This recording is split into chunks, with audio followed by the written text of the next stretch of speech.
নমস্কার, শুরু করছি বাংলা বলছে। গত কয়েকদিন ধরে যে দুটি ইস্যুতে উত্তাল রাজনীতি, একদিকে সপ্তাহ দুয়েক আগে সুপ্রিম রায়ে 26,000 চাকরি বাতিল হয়ে যাওয়া, রাস্তায় নামতে হয় চাকরি হারাদের, যোগ্য চাকরি প্রার্থী, যোগ্য শিক্ষক শিক্ষিকা যারা দীর্ঘদিন ধরে চাকরি করে আসছিলেন 6-6.5 বছর ধরে, তাদের হঠাৎ করে এক ভয়ঙ্কর অনিশ্চিত ভবিষ্যতের মুখোমুখি হতে হয়। তারা আবারও নেমে আসেন রাজপথে।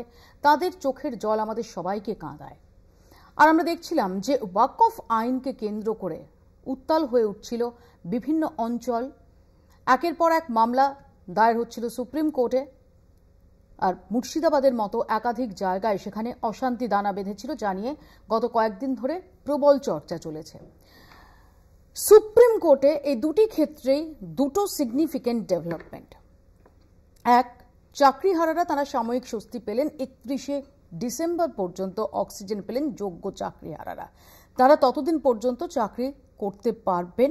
আজ প্রধান বিচারপতির বেঞ্চ এমনই নির্দেশ দিয়েছে, 31শে ডিসেম্বর পর্যন্ত তারা চাকরি চালিয়ে যেতে পারবেন। স্বাভাবিকভাবেই যেমন স্বস্তি চাকরিহারাদের জন্য, তেমন স্বস্তি রাজ্য সরকারের জন্য কিছুটা, কারণ বিরোধীরা এই চাকরিহারাদের ইস্যুতে তোলপাড় করছিল রাজ্য রাজনীতি। আমরা আলোচনায় যাব, তার আগে একটু চোখ রাখবো প্রতিবেদনে।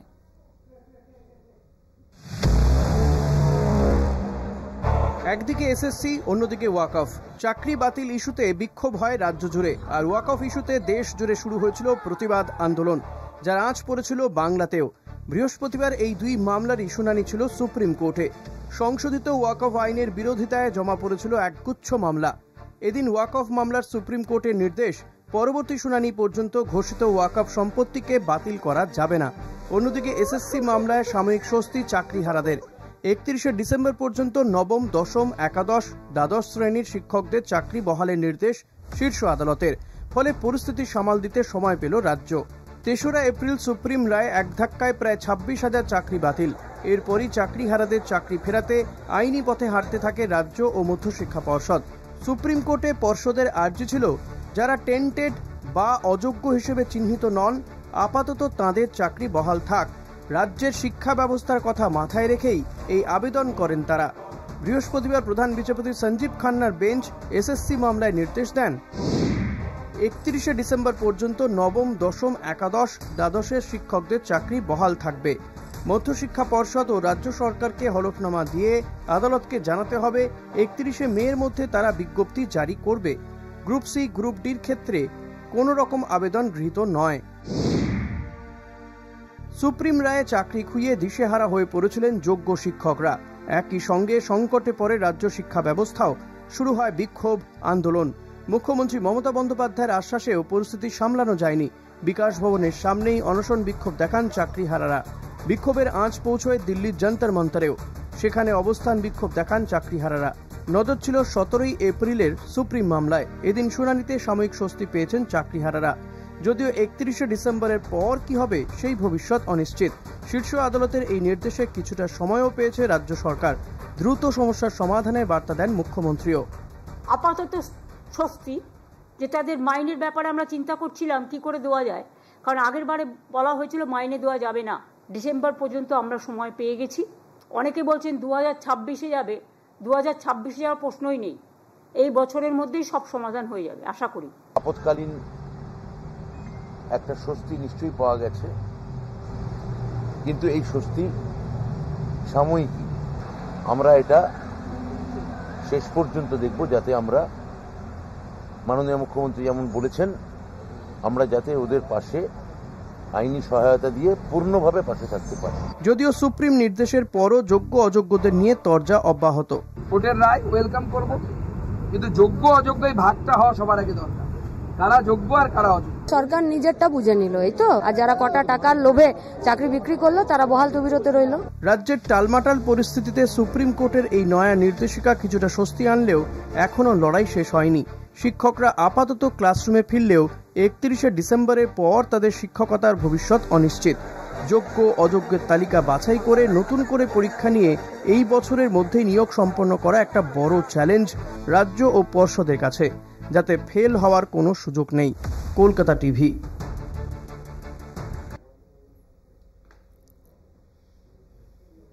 আমাদের সঙ্গে আলোচনার জন্য রয়েছেন কংগ্রেসের পক্ষ থেকে আশুতোষ চ্যাটার্জি, রয়েছেন আইনজীবী অর্ক নাগ, রয়েছেন আইনজীবী শামীম আহমেদ এবং রয়েছেন চাকরিহারা শিক্ষক বৃন্দাবন ঘোষ। আজকের রায় সাময়িক স্বস্তি এনে দিয়েছে বৃন্দাবন বাবুদের জন্য।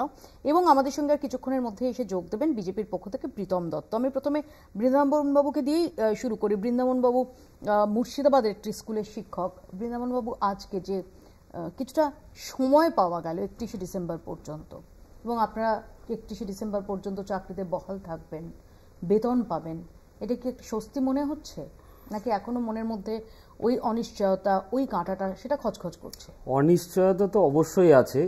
স্বস্তির জায়গায় এই জায়গাটাই যে আজকে ধরুন চাকরি হারিয়ে আমরা রাস্তায় বসে গেছি, মানে আমাদের জীবনটা একেবারে শেষ অবস্থা। তো আগামী মাসে আজকে আমরা যারা চাকরি হারিয়েছি তাদের ফ্যামিলি আছে, তাদের সন্তান সন্ততি আছে, অসুস্থ মা বাবা আছে, তাদের লোন আছে, এই জায়গা থেকে একটা সাময়িক স্বস্তি কি পরের মাসে আমি আমার সন্তানকে খাবারটা তুলে দিতে পারবো, স্যালারিটা পাবেন, আমার মা বাবার চিকিৎসাটা করতে পারবো, লোনের স্যালারি, লোনের ইএমআইটা আমি দিতে পারবো, আমার কোনো অর্থনৈতিক যে সংকট সেই সাময়িক দিক থেকে আমি একটা স্বস্তির জায়গায় এসেছি। কিন্তু এটা আমার চাকরির ক্ষেত্রে কোনো স্বস্তিদায়ক অবস্থা নয়। কারণ আমরা সবসময় বলছি যে ধরুন আমরা যোগ্যতার ভিত্তিতে আমরা পরীক্ষা দিয়ে বারবার ভেরিফিকেশন হয়েছে, পুলিশ ভেরিফিকেশন, মেডিকেল ভেরিফিকেশন, সমস্ত কিছু প্রসেসের মধ্য দিয়ে গিয়ে আমরা চাকরিতে জয়েন করেছি। আজকে 6 বছর 7 বছর চাকরি করার পরে হঠাৎ আমাকে বলে দেওয়া হলো তোমার চাকরিটা নেই। এইটা কোনোভাবে আমাদের জন্য আশাব্যঞ্জক নয়, এবং এটা আমরা বলবো যে আমাদের অধিকার, আমাদের যে ন্যায্য পাওনা, সেই পাওনা থেকে বঞ্চিত করা হচ্ছে। আমাদের প্রতি যে সুবিচার করা, সেই সুবিচার আমরা পাইনি, আমাদের প্রতি অবিচার করা হয়েছে। আজকে প্যানেলটা বাতিল হলো, তার মূল কারণ হচ্ছে দুর্নীতির জন্য। সেই দুর্নীতিটা তো আমরা করিনি। কোনো যোগ্য শিক্ষক শিক্ষিকা যারা সাধারণ ঘরে যারা পড়াশোনা করে চাকরি পেয়েছে, যারা পরীক্ষা দিয়েছিল, তারা তো কোনোভাবে দোষী নয়। সিবিআই তদন্ত হয়েছে, বাগ কমিটি রিপোর্ট হয়েছে, কোনো জায়গায় তো আমাদের দোষ খুঁজে পায়নি। এমনকি হাইকোর্টের যে জাজমেন্ট দেওয়া হয়েছে সেখানেও যে 17 রকম ইরেগুলারিটি ধরা হয়েছে, সুপ্রিম কোর্টের জাজমেন্টে আমাদের বিরুদ্ধে কোনো জায়গায় একটা শব্দ কোনো বিরুদ্ধে লেখা নেই, অথচ মাসুলটা দিতে হচ্ছে, অথচ কিন্তু পানিশমেন্টটা আমাদের। আমি অর্কর কাছে এখানেই আসবো যে অর্ক, আজকে আমরা দেখেছি যে 31শে ডিসেম্বর পর্যন্ত একটা সাময়িক স্বস্তির জায়গা রয়েছে। ব্রাত্য বসু শিক্ষামন্ত্রী, তিনিও এটাকে সাময়িক স্বস্তি বলছেন, কিন্তু প্রশ্নটা হচ্ছে যে সাময়িক স্বস্তি বৃন্দাবন বাবু সত্যি কি তাদের পক্ষে সেই জিল নিয়ে, সেই ডেডিকেশন নিয়ে এরকম একটা ধাক্কার পর এবং এত বছর পর যে সময় জীবনটাই বদলে যায়, তখন আবার পরীক্ষায় বসা সম্ভব? এই স্বস্তিটা সাময়িক স্বস্তি, তো এতে তো তার অধিক কোনো আশার আলো নেই। দেখুন, প্রথম কথা হচ্ছে যে আমি যতটুকু পড়েছি, যতটুকু দেখেছি, তাতে আমি সুপ্রিম কোর্টকে রিভিউ পিটিশন এন্টারটেন করতে এবং সুপ্রিম কোর্টকে সেই রিভিউ পিটিশন এন্টারটেন করে একটা এরকম সাবস্ট্যান্সিয়াল চেঞ্জ অফ স্ট্যান্ড নিতে সত্যি দেখিনি। সুপ্রিম কোর্টের রায়কে আমরা ক্রিটিসাইজ করি না, সুপ্রিম কোর্টকে জেনারেলি আমরা এমন কোনো কথা বলি না যাতে নাকি মানে আদালত অবমাননা হয়, কিন্তু কনস্ট্রাকটিভ আলোচনা করাতে কোনো বাধা নেই। আজকে যদি আপনি কনস্ট্রাকটিভ আলোচনা করতে যান, সুপ্রিম কোর্টের রায় দুটো পার্ট আছে। একটা পার্টে সুপ্রিম কোর্ট বলছে যে যারা টেন্টেড তাদেরকে টাকা ফেরত দিতে হবে এবং তারা পরবর্তী কোনো রিক্রুটমেন্ট প্রসেসে পার্টিসিপেট করতে পারবে না। কিন্তু যারা আনটেন্টেড এটা নির্ধারণ করা সম্ভব হয়েছে। Exactly my point. Supreme court একদিকে বলছে যারা টেন্টেড তারা আগামী কোনো রিক্রুটমেন্ট প্রসেসে পার্টিসিপেট করতে পারবে না, টাকা ফেরত দিতে হবে। যারা আনটেন্টেড তারা পারবে। অন্যদিকে আবার সুপ্রিম কোর্ট বলছে টেন্টেড আনটেন্টেড কোনোটাই ভাগ করা যাচ্ছে না, তাই আমি এন্টারটা বাতিল করে দিলাম। এটা আইনের ছাত্র হিসেবে আমার কাছে খুব পারস্পরিক বিরোধী মনে হচ্ছে। তাহলে এই কথাটা বলো যে, এবং আমার কিন্তু মনে হচ্ছে আজকে সেই পারস্পরিক বিরোধিতাটা কিন্তু অর্ডার দেওয়ার পরেও তো জজ সাহেবদেরও একটা নিজস্ব আলোচনার মধ্যে থাকে, তারাও তো সিচুয়েশন বোঝেন, তারাও তাদের রিপার্কেশন বোঝেন। সেই রিপার্কেশন থেকেই কিন্তু আজকে হয়তো রিভিউ পিটিশনে এরকম একটা অর্ডার যেখানে 31শে ডিসেম্বর পর্যন্ত কাজ চালিয়ে যেতে বলা হচ্ছে। তাহলে এই যে 25,753 জন, আমি এর মধ্যে থেকে যদি আমরা শিক্ষাকর্মীদের বাদ দিয়ে দিই, তার বাইরে যারা শিক্ষক শিক্ষিকা তারা 19,000। সবাই কাল থেকে স্কুলে যাবেন? হ্যাঁ, এর মানে তাই, মানে যখন স্কুল খুলবে স্কুলে ফেরত যাবেন, তাদের মাইনে হবে, যেটা মুখ্যমন্ত্রী নেতাজি ইন্দোর থেকে বলেছিলেন। আমি এখানে শামীমের কাছে আসবো, যে শামীম, গোটাটার মধ্যে নিঃসন্দেহে একটা সাময়িক স্বস্তি বৃন্দাবন বাবুদের জন্য, যে 31শে ডিসেম্বর পর্যন্ত অন্তত তাদের অন্যের চিন্তাটা করতে হবে না, কিন্তু এর মধ্যে তো একটা ফ্যালাসি থেকে যাচ্ছে। এখনো যোগ্য অযোগ্যই যদি নির্ধারণ করা না যায়, তাহলে সেই 19,000-এর কাছাকাছি শিক্ষাকর্মীদের বাদ দিলে, শিক্ষক কর্মচারীদের বাদ দিলে বাকি যারা, তারা সবাই স্কুলে যাবেন, সবাই স্যালারি পাবেন। দেখুন, আমি আমার আইনজীবী বন্ধু অর্ক নাগের কথা শুনছিলাম, সেটা হচ্ছে যে বুঝতে হবে যে সুপ্রিম কোর্টে যে বোর্ড রিভিউ পিটিশন ফাইল করেছে তার পার্সপেক্টিভটা হচ্ছে কমপ্লিটলি ডিফারেন্ট। শিক্ষা ব্যবস্থা ভেঙে পড়বে শিক্ষকের অভাবে, একরকম বেগিং করেছে সুপ্রিম কোর্টের কাছে যে এই অবস্থায় যতক্ষণ না পর্যন্ত আমরা রিক্রুট করতে পারছি, স্কুলগুলো বন্ধ না হয়ে যাক, একটা ব্যবস্থা সুপ্রিম কোর্ট করে দিক। সেই পার্সপেক্টিভে সুপ্রিম কোর্ট এই অর্ডার দিয়েছে বলেই আমার মনে হয়। আমি একদম মিস্টার নাগের সঙ্গে একমত নই যে সুপ্রিম কোর্ট পার্সপেক্টিভ মানে বাইরের দ্বারা ইনফ্লুয়েন্স হয়েছে, এমনটা আমি বিশ্বাস করি না। বরং সুপ্রিম কোর্ট খুবই প্র্যাকটিক্যালি ভেবেছে যে স্কুলগুলো বন্ধ হয়ে গেলে একটা বৃহত্তর অংশের ছাত্রের ক্ষতি হবে, সেই জায়গা থেকে এই নির্দেশ দিয়েছে বলেই আমার মনে হয়।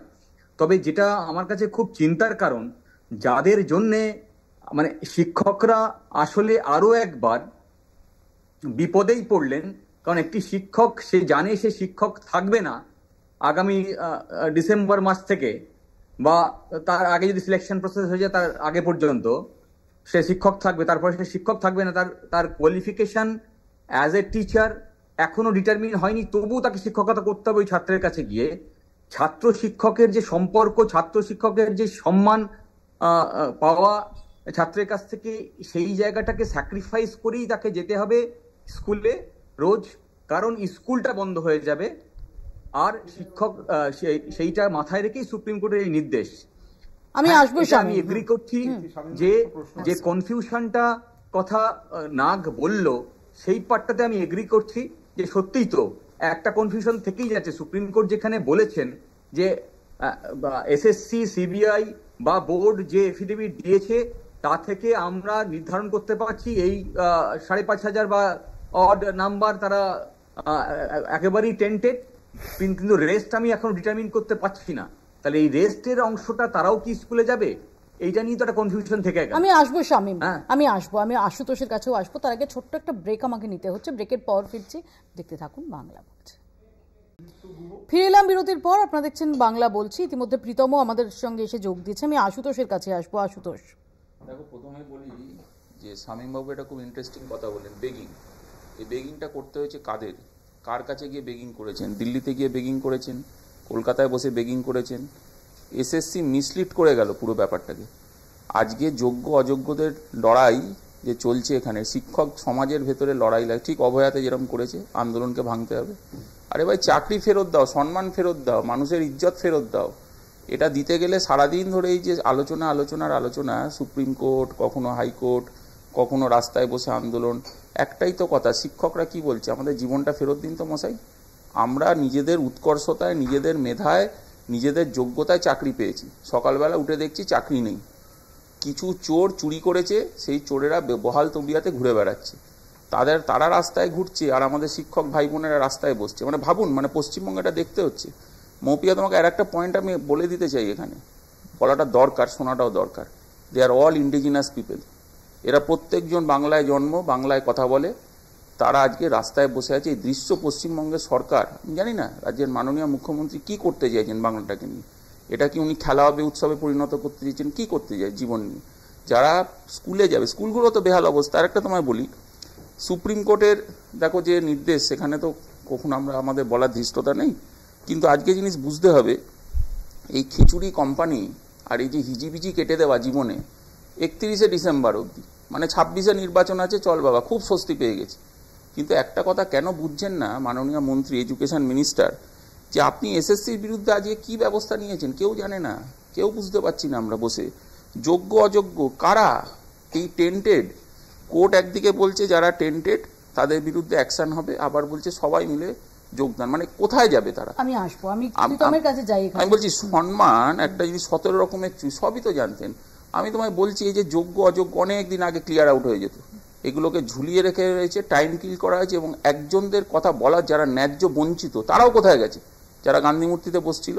পুরো শিক্ষক সমাজটাকে আজকে পথে বসানো হয়েছে দায়িত্ব নিয়ে, স্ক্যাম, অর্গানাইজ লুট। প্রীতমের কাছে আসবো। প্রীতম, সাময়িক স্বস্তি, এবং আমরা যেটা দেখলাম আজ যে মুখ্যমন্ত্রী তিনি এই বিষয়টা উল্লেখ করলেন সাংবাদিক সম্মেলন, এবং তিনি একই সঙ্গে বললেন যে তিনি এর আগে স্কুলে যাওয়ার ব্যাপারে সবাইকে পরামর্শ দিয়েছিলেন, সবাই স্কুলে যাবেন এবং বেতনও যাতে সুনিশ্চিত হয় সে ব্যাপারেও আশ্বাস দিলেন মুখ্যমন্ত্রী। এই যে সাময়িক স্বস্তি, আমরা দেখেছিলাম যে চাকরিহারাদের নিয়ে বিরোধীরা তারাও যেভাবে আন্দোলনে নেমে গেছিলেন, সেখানে দাঁড়িয়ে একটা সাময়িক স্বস্তি তো বটে।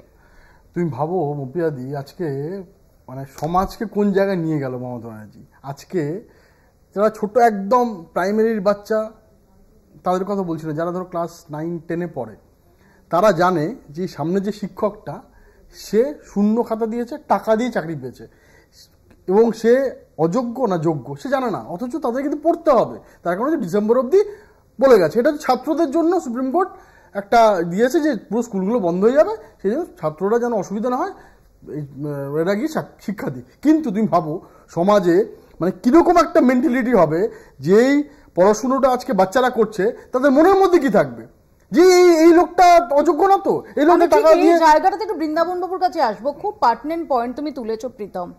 বৃন্দাবন বাবু, আমি আপনার কাছে মাফ চেয়ে নিয়ে প্রশ্নটা করছি যে এখনো যোগ্য অযোগ্য নির্ধারণ হচ্ছে না। ডেফিনেটলি যারা যোগ্য তারা জানেন যে আমরা যোগ্য, যারা অবৈধ উপায়ে চাকরি জোগাড় করেছেন তারা নিজেরা তো জানেন, আর কেউ না জানেন যে তারা যোগ্য কি যোগ্য না। কিন্তু আপনারা আগে যখন স্কুলে যেতেন, আনফর্চুনেটলি এখনো যোগ্য অযোগ্য সেটা নির্ধারণ করা সম্ভব হচ্ছে না। আপনি একজন যোগ্য চাকরি প্রার্থী হিসেবে আপনি আগে যখন স্কুলে যেতেন, যে মন নিয়ে যেতেন, যে কনফিডেন্স নিয়ে যেতেন, সমাজের কাছে আপনার যে পারসেপশন, এখন যখন যাবেন দুটোর মধ্যে কি তফাৎ থাকবে না? অবশ্যই তফাৎ থাকবে। যে সম্মান নিয়ে, যে মর্যাদার সঙ্গে আমরা স্কুলে শিক্ষকতা করেছি এর আগে, এরপরে সেই মানসিক পরিস্থিতি, সেই আত্মবিশ্বাস, সেই সম্মানটা মনে থাকবে না কখনোই। কারণ আমি যখন জানি ডিসেম্বর পর্যন্ত আমার চাকরির মেয়াদ, আমার শিক্ষকতার মেয়াদ, আর আজকে এই শিক্ষকতার পেশা এবং এসএসসি 2016 প্যানেল নিয়ে যত কিছু আলোচনা হচ্ছে, শিক্ষকদের একটা প্রশ্ন চিহ্নের মধ্যে ফেলে দেওয়া হয়েছে। শিক্ষকতা পেশাটাকে যে সম্মানের জায়গাটা ছিল, সেই সম্মানটাকে আজকে রাস্তায় নামিয়ে নিয়ে আসা হয়েছে। আমরা আলোচনার ক্ষেত্রে একটা জিনিস ভুলে যাচ্ছি, যে সুপ্রিম কোর্ট যে প্যানেলটা বাতিল করেছে সিস্টেমেটিক ফ্রড, সেই কারণে সেগ্রিগেশন, টেন্টেড নন টেন্টেড এইটা করতে পারেনি, এইটা মূল কারণ ছিল না। কারণ হচ্ছে সিস্টেমে গলদ ছিল, সিস্টেমে ভুল ছিল। সিস্টেমে ভুলটা করেছে কে? স্কুল সার্ভিস কমিশন করেছে, সরকার করেছে। তাহলে আজকে যখন আমরা দেখতে পাচ্ছি, আমরা রাস্তায় সেই ফাঁকা বৃষ্টির মধ্যে মশার কামড় খেয়ে রাস্তায় পড়ে রয়েছি। গত 27শে নভেম্বর থেকে জানুয়ারির 10 তারিখ পর্যন্ত যখন মাধ্যমিক পরীক্ষা শুরু হতে যাচ্ছে, দীর্ঘ 50 দিন ধরে আমরা রাস্তায় পড়েছিলাম। আমরা আবার রাস্তায় নেমেছি। কি জন্য? আমরা যোগ্যতার ভিত্তিতে চাকরি পাওয়ার পরে রাস্তায় থাকবো কেন? আর এখন আমি শেষ করে নি, এখন আমরা দেখতে পাচ্ছি সরকারের মানবিক মুখ। সরকার মানবিকতা আমাকে দেখাবে কেন? এই দায়টা কার? সরকারের। সরকারের লজ্জিত হওয়া দরকার যে আজকে শিক্ষকদের রাস্তায় নামতে হয়েছে, রাস্তায় পড়ে থাকতে হচ্ছে, তার দায় সরকারের, তার কারণ সরকার। তাহলে আমার প্রতি সরকারের মানবিক মুখ, আমি শুধুমাত্র 4 মাস 6 মাস আমার স্যালারিটা দেবে, এইটা সরকারের প্রকৃত দায়িত্ব হতে পারে না। সরকারকে দায়িত্ব নিতে হবে আমার স্বপদে বহাল রাখার। সেই দায়িত্ব নেওয়ার ক্ষেত্রে সরকার কি কি ভূমিকা পালন করছে, সেইটা আমরা সরকারের কাছে প্রশ্ন রাখতে চাই। গুরুত্বপূর্ণ। আমি এখানে আমি একটু অর্কর কাছে আসি। অর্ক, বৃন্দাবন বাবু যেটা বলছেন একদম জাস্টিফাইড, যে তারা তো সরকারের মানবিকতার মুখাপেক্ষী নন। যারা যোগ্য শিক্ষক, যারা যোগ্য চাকরি প্রার্থী, যারা তারা নিজেদের যোগ্যতায় চাকরি অর্জন করেছিলেন, এবং এই চাকরি হারানোর জন্য তাদের 1 পয়েন্টও অবদান নেই, তাদের দোষ নেই, 1 পয়েন্ট কোথাও তাদের গাফিলতি নেই।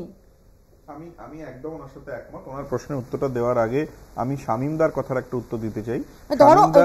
ধরো এই যে এই মুহূর্তে 25,753 জন যদি অফ হয়ে যান সিস্টেম থেকে, তাতে সিস্টেমের ওপর যে চাপটা পড়ে সেইটা আপাতত 31শে ডিসেম্বর পর্যন্ত সেই অসুবিধাটা সামাল দেওয়া গেল, কিন্তু বৃন্দাবন বাবুদের জন্য কি থাকছে? না, ওনার যুক্তির আমি একদম উত্তর দিচ্ছি। আমি ওনার দুটো প্রশ্ন আছে, দুটোরই উত্তর দিয়ে দেবো। তার আগে শামীমদাকে একটা কথা বলি।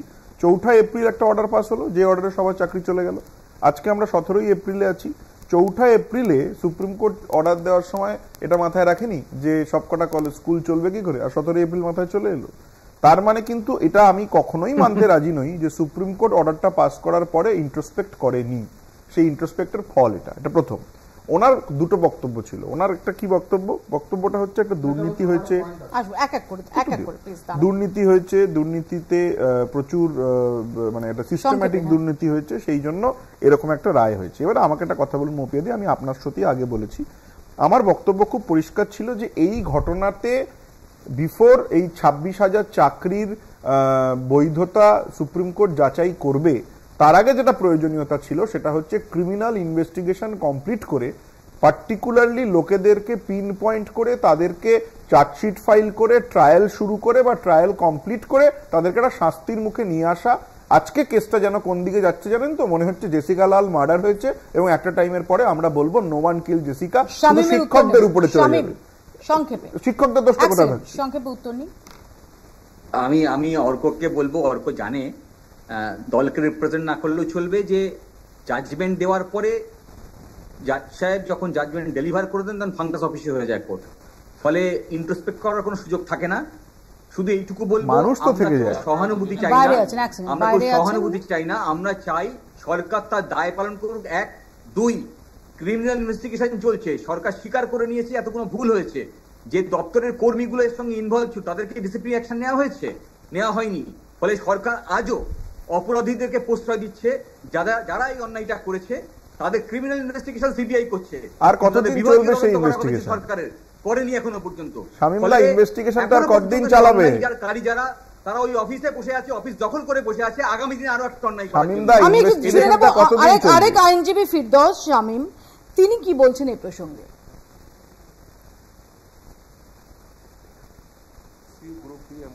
তারা কন্টিনিউ করতে পারবে না, শুধু টিচাররা কন্টিনিউ করতে পারবে যারা এখনো পর্যন্ত অচিহ্নিত অবৈধ, অর্থাৎ এখনো পর্যন্ত চিহ্নিত হয়নি অবৈধ বলে সেই সমস্ত শিক্ষকরা কন্টিনিউ করবে।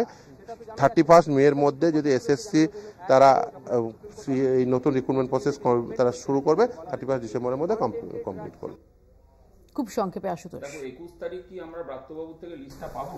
সবাই জানতে চেয়েছে। 1, 2 রাহুল গান্ধীর সাথে দেখা করিয়েছিলাম যখন শিক্ষকরা নিজেরাই বলেছিলেন, শুভঙ্কর সরকার ছিলেন তখন।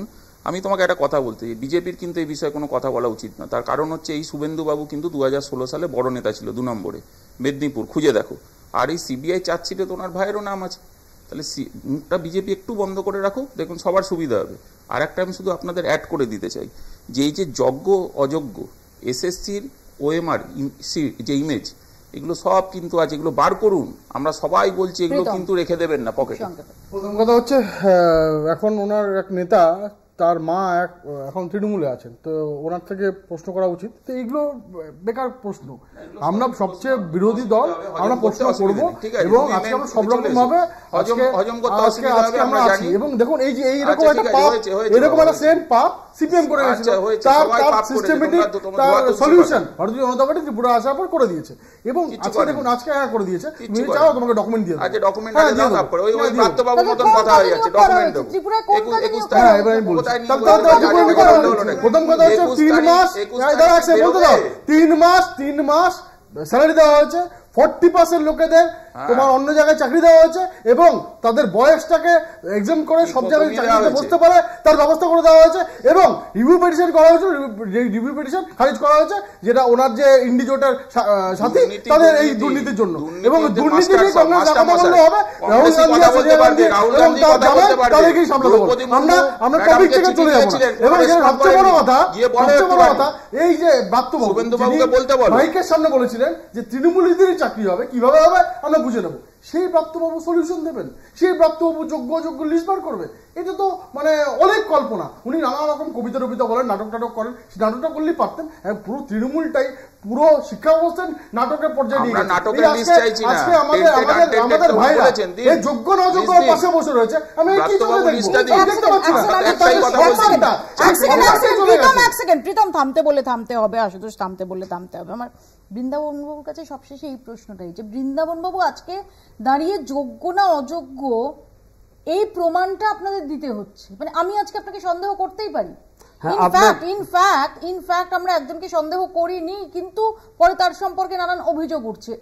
প্রসঙ্গ হচ্ছে এটাই যে আপনি যোগ্য হওয়া সত্ত্বেও আপনাকে প্রশ্নের মুখে পড়তে হচ্ছে, অথচ যার জন্য আপনার কোনো দায় নেই। এই যোগ্য অযোগ্য বাছাটা এটা কি মনে করেন যে হবে? দেখুন, ফিরদৌস বাবু বলছিলেন যে অচিহ্নিত অযোগ্য, মানে অচিহ্নিত অযোগ্য মানে চিহ্নিত করার দায়টা কার?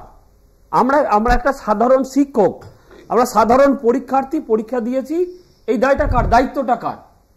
পুরো সিস্টেমটা ভাবুক। শুধুমাত্র স্কুল সার্ভিস কমিশন দুর্নীতি করলো, তারা টেন্ডার দিল। আমরা দেখেছি সিস্টেমে অনেক রকম অ্যালিগেশন আছে, 17 রকম অ্যালিগেশন আছে, সেগুলো তো আছেই। আজকে যখন বিচার ব্যবস্থার কাছে যখন এই কেসটা গেল, তাহলে এখনো এই টার্মটা ইউজ করা হচ্ছে কেন যে নট স্পেসিফিক্যালি টেন্টেড? খুব সংক্ষেপে করা হচ্ছে নন টেন্টেড কেন নয়? আজকে বিচারপতি এই নন টেন্টেড শব্দটা উনি ব্যবহার করেছেন, এইটার উত্তর দিয়ে দিচ্ছি না। আমার খুব সিম্পল প্রশ্ন আমার, যে টেন্টেড তাদের চিহ্নিত করা গেছে, কারা টাকা ফেরত দেবে এবং কারা পরীক্ষায় বসতে পারবে না, তাদের চিহ্নিত করা গেছে। আমি এটার উত্তর দিয়ে দিই। প্রথম কথা হচ্ছে এসএসসি দুর্নীতি করেনি। এসএসসির মধ্যে কিছু লোক ছিল যারা দুর্নীতিগ্রস্ত ছিল। আমি আশা করব সিবিআই নিরপেক্ষভাবে তাদেরকে চরম শাস্তি দেওয়া হবে। এই প্রাতিষ্ঠানিক দুর্নীতিটা আজকেও আমাদের কাছে ট্রায়ালে পৌঁছলাম না, শুধু আলোচনা করছি, চা খাচ্ছি, মিটিং করছি। কেন, কি কারণে? সিবিআই কি এই লোক আজকে আশুতোষদা বলছেন না? একটা প্রশ্ন, কালকে কারা, কালকে ধরা যাক বৃন্দাবন বাবু স্কুলে যাবেন, কে স্কুলে যাবেন না, কে টাকা ফেরত দেবেন, সেটা নির্ধারণ করা গেছে না যায়নি?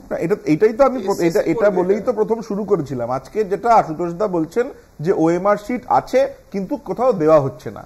একটা ইনভেস্টিগেশন করলো ইনভেস্টিগেশন এজেন্সি এতদিন ধরে, তারপরে কিন্তু ওএমআর শিট পাওয়া যাচ্ছে না। শূন্য পেয়েছে পশ্চিমবঙ্গে। মানে সিবিআই আজকাল আর ইনভেস্টিগেশন করে না। সিবিআই এসএসসির কাছে নক করে বলে একটু ওএমআর শিটটা দিয়ে দাও প্লিজ, একটু ওএমআর শিটটা দিয়ে দাও। এর পাশাপাশি ওয়াকফ মামলায় সুর নরম করলো কেন্দ্র। পরবর্তী শুনানি পর্যন্ত ঘোষিত ওয়াকফ সম্পত্তিকে বাতিল করা যাবে না। পাশাপাশি ওয়াকফে সংশোধনী আইন অনুযায়ী কমিটিতে নতুন কোনো নিয়োগ করা যাবে না, সুপ্রিম কোর্টকে আশ্বস্ত করলেন কেন্দ্রের আইনজীবী তুষার মেহতা। কেন্দ্রের আশ্বাসকেই অন্তর্বর্তীকালীন নির্দেশিকা হিসেবে নথিভুক্ত করলেন প্রধান বিচারপতি সঞ্জীব খান্না, বিচারপতি সঞ্জয় কুমার এবং বিচারপতি কেভি বিশ্বনাথনের বেঞ্চ। तो मैं गांधी के तरह इस कानून को फाड़ता हूं। ওয়াকফ সংশোধনী আইনের সাংবিধানিক বৈধতাকে চ্যালেঞ্জ জানিয়ে সুপ্রিম কোর্টে অন্তত 70টি মামলা হয়েছিল। আর কোনো নতুন মামলা নেবে না সুপ্রিম কোর্ট। বিভিন্ন মুসলিম সংগঠনের পাশাপাশি বিভিন্ন রাজনৈতিক দল ও বিরোধী দলের সাংসদ নেতারা সুপ্রিম কোর্টে মামলা করেছিলেন। মামলাকারীদের মধ্যে রয়েছেন বিহারে আরজেডি সাংসদ মনোজ ঝা, বাংলার তৃণমূল সাংসদ মহুয়া মৈত্র, সিপিএমের রাজ্য সম্পাদক মোহাম্মদ সেলিম, আইএসএফ বিধায়ক নওশাদ সিদ্দিকী, ভরতপুরের তৃণমূল বিধায়ক হুমায়ুন কবির। ওয়াকফের সমর্থনেও 6 বিজেপি শাসিত রাজ্য সুপ্রিম কোর্টের দ্বারস্থ হয়। ওয়াকফ বোর্ডে যদি অমুসলিম সদস্যরা সুযোগ পান, সেক্ষেত্রে কি হিন্দুদের দান করা সম্পত্তির পরিচালন পর্ষদে মুসলিমরা সুযোগ পাবেন? বুধবার সংশোধিত ওয়াকফ আইনের বৈধতা সংক্রান্ত মামলায় কেন্দ্রীয় সরকারকে এই প্রশ্নই তুলেছিল সুপ্রিম কোর্ট। কেন্দ্রের পক্ষ থেকে দাবি করা হয়েছিল নতুন ওয়াকফ আইনটি অনেক বেশি সর্বজনীন। তবে বৃহস্পতিবার শুনানির দ্বিতীয় দিনে সুপ্রিম কোর্ট সাফ জানিয়ে দেয়, পরবর্তী শুনানি পর্যন্ত ওয়াকফ বোর্ড এবং পর্ষদে নিয়োগ করা যাবে না। এদিন সলিসিটর জেনারেল তুষার মেহতা সুপ্রিম কোর্টে জানান, কেন্দ্রের তরফে সংক্ষিপ্ত জবাব 7 দিনের মধ্যে দাখিল করা হবে এবং পরবর্তী শুনানির তারিখ পর্যন্ত কোনো নিয়োগ হবে না। এরপরই শীর্ষ আদালতের নির্দেশ, কেন্দ্রের আইনজীবীর আশ্বাস মতো মামলা শুনানি শেষ না হওয়া পর্যন্ত কেন্দ্রীয় ওয়াকফ কাউন্সিল এবং রাজ্য ওয়াকফ বোর্ডে নতুন নিয়োগ করা হবে না। মামলা চলাকালীন বাতিল করা হবে না ঘোষিত ওয়াকফ সম্পত্তি। আবেদনকারী ও কেন্দ্রকে হলফনামা দেওয়ার নির্দেশ। ওয়াকফ বিলের সমর্থনে 6 রাজ্যকেও হলফনামা দেওয়ার সুযোগ। উভয় পক্ষের হলফনামা খতিয়ে দেখবে কোর্ট। সুপ্রিম কোর্টে ওয়াকফ সংশোধনী আইন নিয়ে মোট 70টি নতুন মামলা দায়ের হয়েছে। 1995 সালের ওয়াকফ আইনকে চ্যালেঞ্জ করা মামলাগুলি বিচারাধীন। নতুন মামলার পাশাপাশি 1995 সাল ও 2013 সালে সংশোধিত ওয়াকফ আইন সংক্রান্ত মামলাগুলির শুনানিও এই বেঞ্চে হবে। 5ই মে পরবর্তী শুনানি।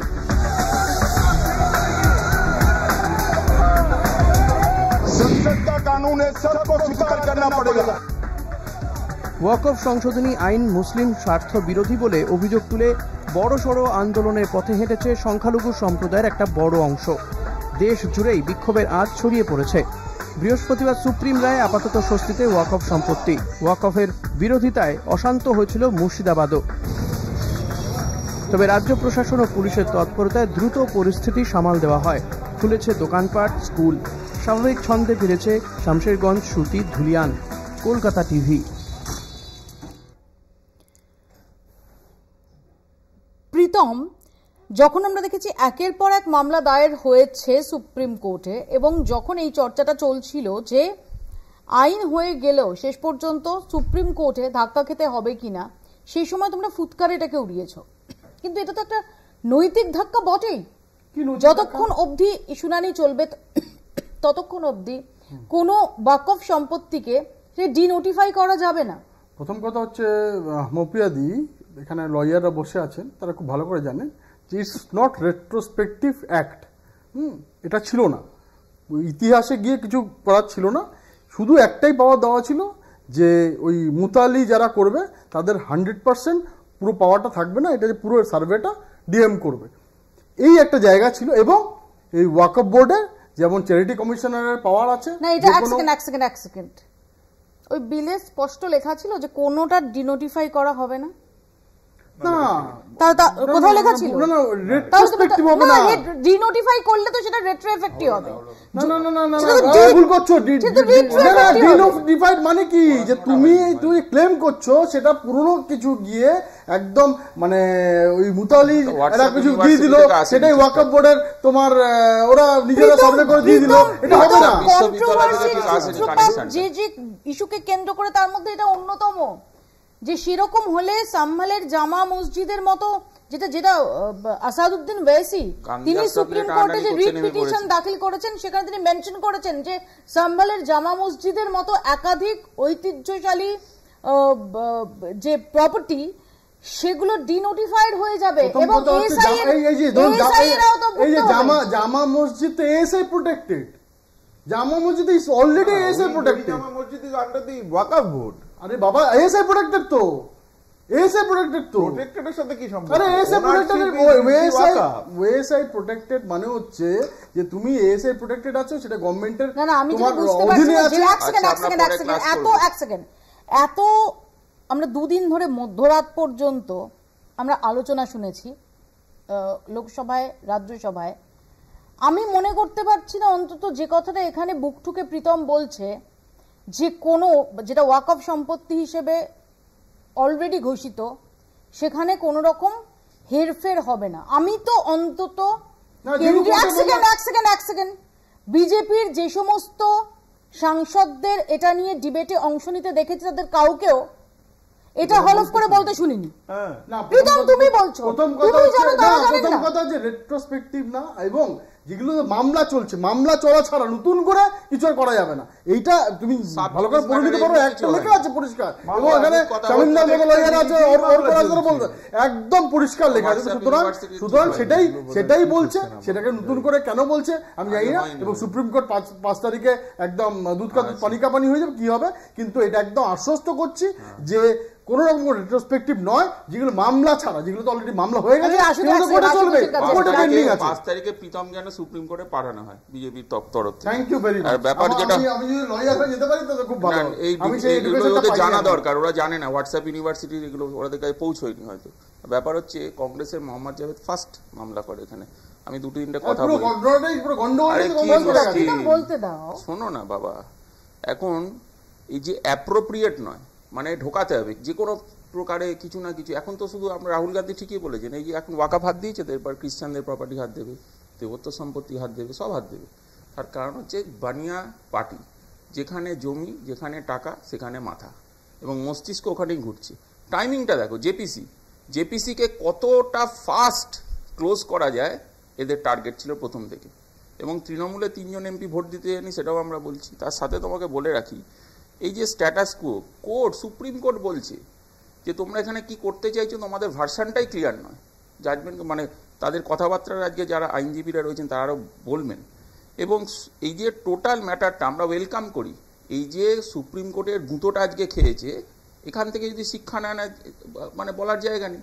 তার কারণ এমন কিছু করতে চাইছে দেশে, যাতে এই সমস্ত বাকি যা যা ইস্যু রয়েছে, আনএমপ্লয়মেন্ট থেকে শুরু করে প্রত্যেকটা জায়গায় মানুষের আজকে যে যন্ত্রণায় ভুগছে, সেখান থেকে একে ধামাচাপা দিতে হবে। ঠিক সেইভাবে রেট্রোস্পেক্টিভ এফেক্টের কথা বলছে। ওই ওয়াকআপটা হচ্ছে one of the retrospective effect পশ্চিমবঙ্গের ক্ষেত্রে 26,000 চাকরি ধামাচাপা দেওয়ার।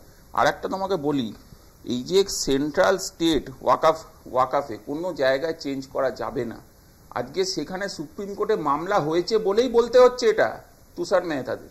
তার কারণ ওনারা বলতে বাধ্য হচ্ছে যে সুপ্রিম কোর্ট যেগুলো অবজারভেশন নিয়েছে, এটা স্ট্রংলি তারা অবজেক্ট করেছে। এবং তারা মনে করেন যে 5 তারিখে, যে 5ই মে সবাই চাচাচ্ছে 5ই মে, বিজেপির যে কোনো নেতাকে জিজ্ঞেস করে 5ই মে করছে, 5ই মেতেও ধাক্কা খেতে চলেছে, শুধু সময়ের অপেক্ষা। তারা কনস্টিটিউশনটাকেই মানছে না। তো অর্ক স্থগিতাদেশ তো হলো না তেমনি, ঠিকই যে এখন ঘোষিত কোন ওয়াকফ সম্পত্তিকে এই সময়কালের মধ্যে ডিনোটিফাই করা যাবে না, নতুন কোন সদস্য, তাকে এক্স অফিসিও সদস্য ছাড়া কাউকে তার ইনক্লুশন করা যাবে না। জেলা শাসক বা যারা, তারা কোনো সিদ্ধান্ত নিতে পারবেন না যতদিন পর্যন্ত এটার নিষ্পত্তি নেওয়া হয়। দেখুন, স্থগিতাদেশে মানে হলো না কথাটা বলার এই জন্য দরকার নেই, কারণ কি যাদের বিরুদ্ধে মামলা করা হয়েছিল তারাই এসে বললো যে দেখো আমরা এগুলো করবো না, তুমি এটা লিখে দাও অর্ডারে। মানে এটা এক প্রকার আত্মপক্ষ সমর্পণ করা আর কি। আর দ্বিতীয় কথা হচ্ছে, এটাতে বিজেপির কোনো নৈতিক হার হয়েছে বলে আমি মনে করি না। নৈতিক হারের জন্য যেটা প্রথম দরকার সেটা নীতি, সেটা ভারতীয় জনতা পার্টির কখনোই ছিল না। ভারতবর্ষ সংক্রান্ত কোনো ব্যাপারে ভারতীয় জনতা পার্টির কোনো নীতি আছে, এ আমার কাছে হাস্যকর। আইনের ব্যাপারে কোনো নীতি আছে, এটা হাস্যকর। আজকে যদি আপনি ভারতীয় জনতা পার্টির কোনো প্র্যাকটিক্যাল প্রসপেক্ট দেখেন, তাদের যদি কোনো নীতি থাকে, তাদের নীতি হচ্ছে কিভাবে সংবিধানটা পাল্টে ফেলতে হবে, তাদের নীতি হচ্ছে কিভাবে ভারতবর্ষের এক শ্রেণীর মানুষের উপরে অত্যাচার করতে হবে, তাদের হয়তো এটাও নীতি হবে একটা সময় যাতে নাকি আনটাচেবিলিটি ফিরিয়ে আনা যায়, যাতে একটা তারা নিজেদেরকে অন্য স্তরের মানুষ বা second class third class citizenship create করতে পারে। এই রাজনৈতিক দলের ফোরমোস্ট আন্ডারস্ট্যান্ডিং হচ্ছে সব রকম বিভেদ ক্রিয়েট করা। আপনি যদি ওয়াকফ বিল দেখেন, ওয়াকফ বিলে কি ছিল? ওয়াকফ বিলে মুসলিমদের মধ্যে তাদের যে সেগ্রিগেশন, তাদের যে বিভিন্ন মানে গ্রুপ বা তাদের যে বিভিন্ন বিলিভস, সেইগুলোতেও বিভিন্ন রকমের ভাগ করা হয়েছে এবং তাতেও নানা রকম জিনিস করা হয়েছে। আরেকটা কথা বলে শুধু শেষ করি, ওয়াকফের একটা আশ্চর্য নিয়ম ছিল যে আপনি যদি 5 বছর মুসলিম না হয়ে থাকেন, তাহলে আপনি প্র্যাকটিস না করে থাকেন। এটা আবার কি? আমার যদি আজকে মনে হয় যে আমি রামকৃষ্ণ মিশনকে আমার সম্পত্তি দান করব, আমাকে 5 বছর রামকৃষ্ণ মিশনে মেম্বার হতে হবে, তারপর আমি সম্পত্তি দান করতে পারবো? বা আমার যদি মনে হয় আমি খ্রিস্টান স্কুলে পড়েছি, আমি যদি মনে করি না আমার স্কুল খ্রিস্টান স্কুল, আমি আমার খ্রিস্টান স্কুলকে দিতে চাইলে আমার কষ্টার্জিত অর্থ বা সম্পত্তি আমি যাকেই দান করতে চাই, যাকেই দান করতে চাই, যাকেই, সেটাতে তো কারো খবরদারি চলতে পারে না। অমিত শাহ যদি তুমি বক্তব্যটা দেখো, পরিষ্কার বলা আছে যে ওয়াকফ সিস্টেমটা এটা একদম রিলিজিয়াস সিস্টেম, কিন্তু এরকম অনেকগুলো এই যে কিন্তু বোর্ড, যেখানে বোর্ডের ব্যাপারটা চলে আসবে। প্রীতম এক সেকেন্ড, আশুতোষ এক সেকেন্ড, শামীম। দেখুন, আদালতে মামলা চলছে, রায় এখনো হয়নি। আমরা যেহেতু মামলার সঙ্গে যুক্ত, ফলে সারাদিন ধরে 2 দিন মামলা শুনেছি। আমরা যে পয়েন্টগুলো রেজ করেছি তাতে কোর্ট যেভাবে রিয়াক্ট করেছে, কোনো সিদ্ধান্ত না দিলেও, তাতে বোঝা যায় যে আইন এসছে অ্যাটলিস্ট যে কথাগুলো সংসদে বলেছে আইন প্রণয়ন করার সময়, যে মহিলাদের জায়গা করে দেওয়া হয়েছে, সর্বৈব মিথ্যা। মেয়েদের জায়গা আগে থেকেই ছিল, বরং মুসলিমদের জায়গা কেড়ে নেওয়া হয়েছে নন মুসলিম ঢোকানোর জন্য।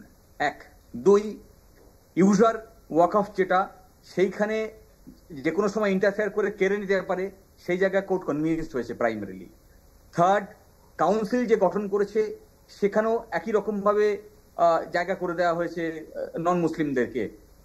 3, যখন কোনো ওয়াকফ সম্পত্তি গভর্নমেন্ট ক্লেম করবে নিজের সম্পত্তি, তখন সেই ডিসাইড করবে ওয়াকফ ক্যারেক্টার লুজ করবে, সেটা কখনোই করা যায় না।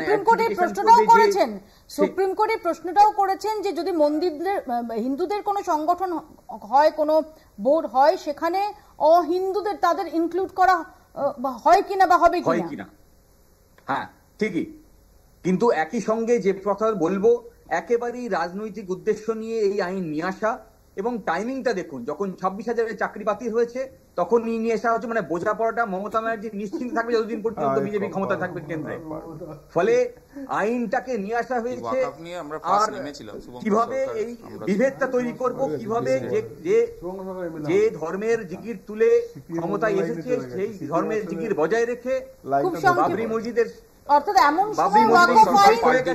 সময় ওয়াকফ বিল টেবল করা হলো যখন আসলে দিদি মোদি সেটিং এর কেরালাতে ওনার সিপিএম এর ওদেরকে মানে ফোন করা হচ্ছে, ওখানকার খ্রিস্টান কমিউনিটি কত খুশি, আজকে গোড়া কমিউনিটি ওনাদেরকেও জায়গা করে দিয়েছে।